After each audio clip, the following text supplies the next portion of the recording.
এরপর প্রশ্ন করছেন তানভীর আহমেদ, আপনি লিখেছেন নামাজ চলাকালে বায়ু নির্গমন আটকে রেখে নামাজ পড়লে কি নামাজ ভঙ্গ হবে? নামাজ যদি চলাকালে বায়ু নির্গমন আটকে রাখতে গেলে আপনার ভয়াবহ অবস্থা তৈরি হয়, আপনি অনেক বেশি অস্বস্তিতে পড়েন, আপনার চেহারা বিবর্ণ হয়ে যায়, মনোযোগ একেবারে নষ্ট হয়ে যাওয়ার মতো উপক্রম হয়, তাহলে আপনি সেটা আপনার ছেড়ে দিবেন এবং অজু করে এসে বাকি নামাজটা আপনি পূর্ণাঙ্গ করবেন।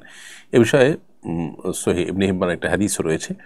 নবী সাল্লাল্লাহু আলাইহি ওয়াসাল্লাম বলেছেন, লা ইউসাল্লি আহাদুকুম ওয়া হুয়া ইউদাফিউল আখবাসান, তোমাদের কেউ তার বায়ু আটকে রেখে সে যেন সালাত আদায় না করে।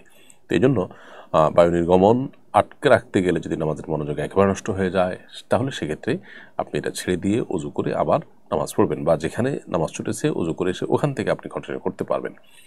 আর যদি ব্যাপারটা এই লেভেলের না হয়, তাহলে সেক্ষেত্রে হালকা পাতলা প্রেশার থাকলে সেটাকে আটকে রেখে আপনি সালাত আদায় করতে পারবেন।